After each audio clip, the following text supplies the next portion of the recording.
دموعي سبيل مريح تنهدى يا صاحي كي تستريح. Assalamualaikum warahmatullahi wabarakatuh. Bismillahirrahmanirrahim. Alhamdulillahi rabbil alamin.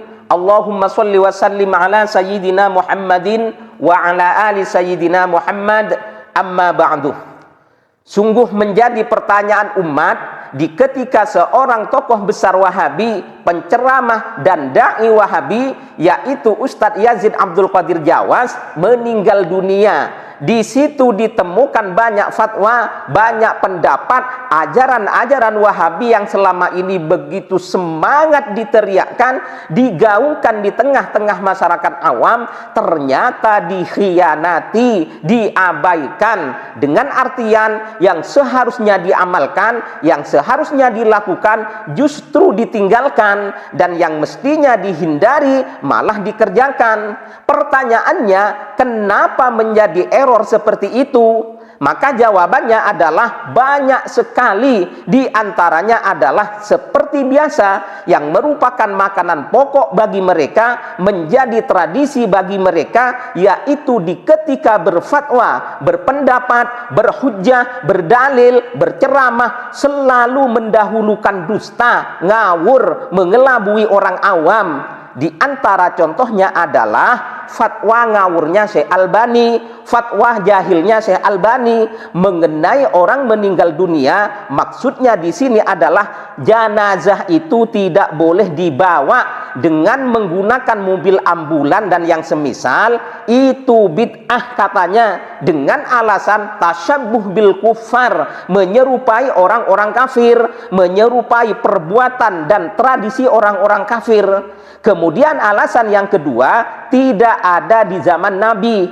Nabi nggak pernah ngerjain, Nabi nggak pernah contohin. Ya Allah, astaghfirullahaladzim. Ini suatu kejahilan yang luar biasa ya. Jahil akbar, jahil murakkab. Mungkin fatwa ini diucapkan atau ditulis di ketika baru saja bangun tidur, yang masih belum sempat cuci muka. Makanya ngawurnya itu keterlaluan. Nah, anehnya para kaum Wahabi menjadikan Syekh Albani ini imam besar, menjadikan panutan utama, menjadikan panutan yang diagung-agungkan, bahkan disebut dengan al-muhaddisul akbar, ahli hadis agung. Padahal dia itu bukan ahli hadis, dia adalah justru tukang mengacak-acak hadis. Hadis yang sudah tertata rapi dari para ulama hadis terdahulu yang sebenarnya, seperti Imam Bukhari, Imam Muslim, Imam Turmudi, Imam Abu Dawud, Imam An-Nasai, dan imam-imam hadis yang lain, habis diacak-acak, diamburadulkan. Yang sahih didoifkan, yang doif disohihkan. Sekarang doif, besok sahih, besok sahih, lusa doif. Di kitab yang A didoifkan, di kitab yang B disohihkan, padahal hadisnya satu, hadisnya sama, begitu seterusnya.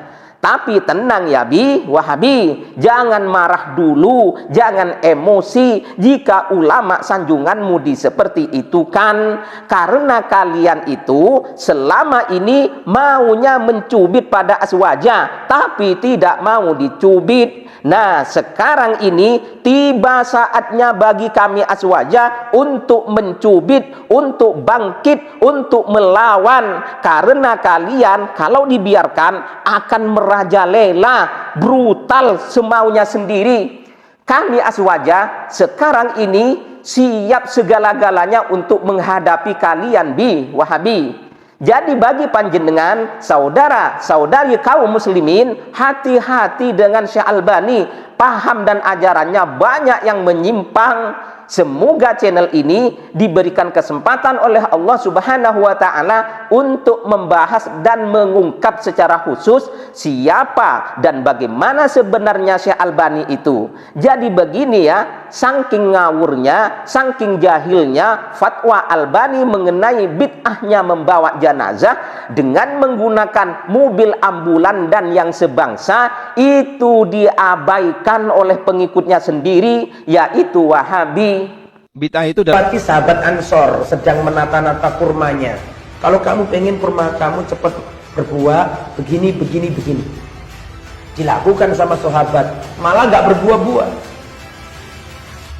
Akhirnya kata Rasulullah, antum a'lamu bi umuri dunyakum.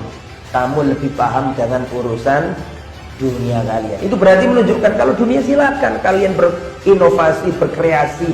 Tidak ada masalah urusan dunia. Membuat pesawat terbang, membuat teleskop, membuat mikroskop, membuat smartphone, tidak ada masalah. Itu urusan dunia. Memang boleh berkreativitas.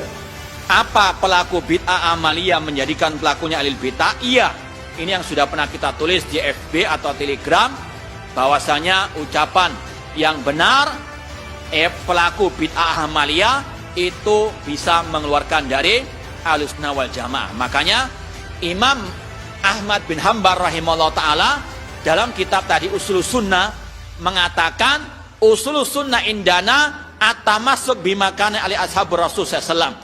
Termasuk prinsip akidah kita mengikuti jejak para sahabat, wa tarkul bid'ah, dan meninggalkan segala bentuk apa? Kebid'ahan. Gak peduli bid'ah akidah, bid'ah apa? Amaliyah. Itu termasuk prinsip. Yang menyelisih prinsip ini keluar dari Ahlussunnah wal Jamaah. Dan itu yang dikatakan sholatnya 2 kloter, akan dibikin 2 kali sholat jenazahnya. Jadi kalau bisa digeser dulu, yang di sini akan dikosongin untuk kendaraannya keluarga dan ambulan. Dipotong aja loh,